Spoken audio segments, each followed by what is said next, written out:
రుచిపోతుంది. Yes Dattatreya గారు మొత్తం ఈరోజు లోక్సభలో ఓటింగ్లో పాల్గొన్నటువంటి ఎంపీలు 528 అయితే అనుకూలంగా 298 మాత్రమే అనుకూలంగా ఓటు వేశారు. వ్యతిరేకంగా 230 మంది.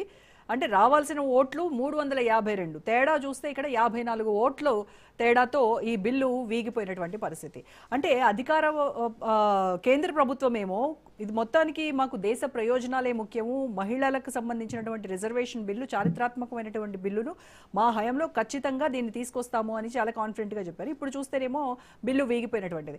ఇటు ప్రతిపక్షాలు ఏం ఆరోపిస్తున్నాయి, ఇది ఒక ఎన్నికల స్టంట్, ఎన్నికల గిమ్మిక్, దానికోసమే ఓట్లను ఆకర్షించడానికి చేస్తున్నటువంటి ప్రయత్నమే ఇది బెడిసి కొట్టింది అని చెప్తున్నారు. సో మీరు ఎలా చూస్తున్నారు?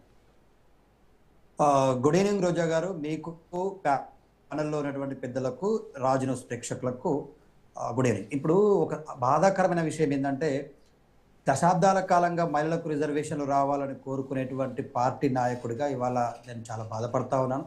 ఇది ఒక దురదృష్టకరమైనటువంటి సంఘటన, ఖచ్చితంగా ఆమోదం పొందాల్సి ఉండే. కానీ ఇక్కడ ప్రధాన ప్రతిపక్షమైనటువంటి కాంగ్రెస్ పార్టీ, అధికారంలో ఉన్నటువంటి రెండు పార్టీల చిత్తశుద్ధి లోపించింది.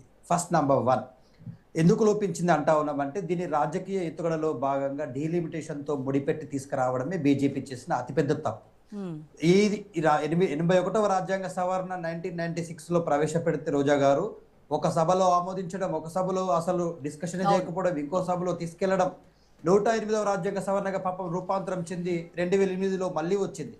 మళ్ళీ నారికి, మళ్ళీ మహిళలకు, మళ్ళీ ఆదిశక్తి అయినటువంటి మహిళలకు అది అవమానం ఎదురైంది. ఇప్పుడైనా ఖచ్చితంగా ఆమోదం పొందుతుందా అనుకుంటే, 5 రాష్ట్రాల్లో ఎన్నికలు జరుగుతున్న మాట వాస్తవం. ఈ దేశంలో డీలిమిటేషన్ కోసమే కాదు, దేశంలో జనాభా లెక్కలు కూడా తీయబడుతున్న మాట వాస్తవం. మరి జనాభా లెక్కలు తీస్తున్నారు, ఇటు డీలిమిటేషన్ ప్రక్రియను ముందు పెట్టుకుని మహిళా బిల్లు తీసుకొచ్చే ప్రయత్నం ఎందుకు చేసిండ్రు? ఆల్రెడీ ఆ బిల్లును 2023లో ఆమోదించి స్టోల్డ్ కోరేజ్లో పెట్టింది బీజేపీ. 2029 తర్వాత మేము అమలు చేస్తామని చెప్పారు మహిళా రిజర్వేషన్. అట్లాంటి బిల్లుని మళ్ళీ డీలిమిటేషన్తో ముందుకు తీసుకొచ్చి నిజంగానే ఆ రోజే ఆ బిల్లులోని ఈ మెలిక కూడా ఉంది. ఖచ్చితంగా 2026 డీలిమిటేషన్ అయిన తర్వాతనే 2029లో దీన్ని అమల్లోకి తీసుకొస్తాము అని చెప్పేసి ఆ రోజే ఆ బిల్లుకు సంబంధించినటువంటి మెలిక ఉంది. అదే చెప్తున్నారు రోజా గారు. ఇప్పుడు ఇది ఏమంటే, జనగణన ప్లస్ డీలిమిటేషన్తో ముడిపడి ఉన్న అంశాన్ని ఒక పొలిటికల్ డిలే టాక్టిక్ గా బీజేపీ వాడుతూ ఉంది. It's note important. ఏం చెప్తారంటే పొలిటికల్ డిలే టాక్టిక్స్. ఎందుకంటే నిజంగానే బీజేపీకి చిత్తశుద్ధినే ఉంటే అంత తొందర ఏముందండి? ఇప్పుడు ఉటావుటిన బిల్లును తీసుకొచ్చి ఇటు యావత్ దేశంలో ఉన్న మహిళలందరినీ అవమానపరచాల్సిన అవసరం ఏముంది?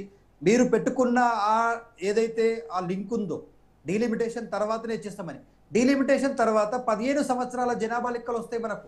15 సంవత్సరాలుగా ఈ దేశంలో జనాభా లెక్కలు చేయలేదు.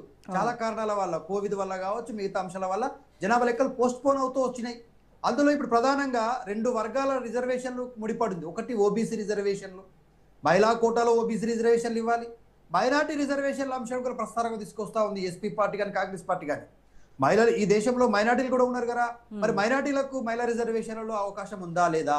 ఈ 2 అంశాలను తొక్కిపెట్టడం కోసం, ఈ 2 వర్గాలకు రిజర్వేషన్లు ఇవ్వకుండా ఉండడం కోసం మాత్రమే బీజేపీ ఉటావుటిన ఇవాళ ఆ బిల్లును ముందుకు తీసుకొచ్చింది.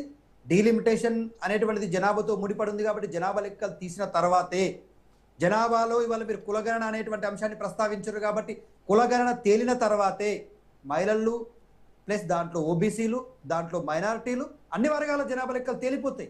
ఇప్పుడు ఈ బిల్లు పైన చాలా సందేహాలు ఉన్నాయి రోజా గారు. ఎందుకంటే బీజేపీ నోరుతో పెట్టమని చెప్పి నొసలితో వెక్కిరించినట్టుగా ఉంది ఈ బిల్లు. నోరుతో పెట్టమని చెప్తుంది, నొసలతో వెక్కిరిస్తుంది. డీలిమిటేషన్ కు ముడిపెట్టడంతో ఖచ్చితంగా ప్రధానమైనటువంటి ప్రతిపక్షాలు నో చెప్తాయి కదా.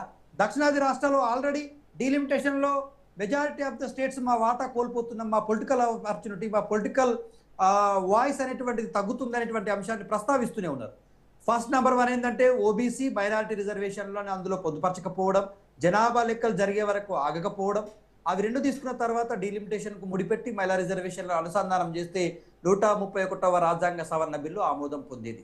ఇందులో 2 ఉన్నాయి. ముందుగా జనగణన డీలిమిటేషన్ జరగాలి, అది జరగకుండానే చేసిండ్రు. చాలా మందికి దీన్ని డిలే టాక్టిక్ గా భావిస్తా ఉన్నారు. ఇది ఇట్స్ ట్రూ. ఇంకోటి రాజకీయ లాభం పొందాలనేటువంటి అర్థం చాలా స్పష్టంగా అర్థం. It is a political opportunist బిల్లుగా మాట్లాడుతూ political marginalisation for the southern states. 2 అంశాలు. పొలిటికల్ గా లాభం పొందాలా బీజేపీ, మహిళా బిల్లు పెట్టేసి ఈ భవిష్యత్ ఎన్నికల్లో లాభం పొందాలనే అంశం ఒకటైతే, political marginalisation for southern states, ఈ సదరన్ స్టేట్స్ యొక్క ఆ వాయిస్ తగ్గించడం కోసం కూడా ఇదే రైట్ సమయం.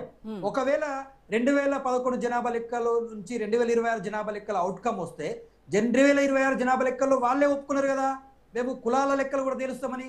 కులాల డిమాండ్ ముందుకు వస్తుంది, ముఖ్యంగా అందులో ఓబీసీ డిమాండ్ ముందుకు వస్తుంది. కాబట్టి సందట్లో సడేమిలా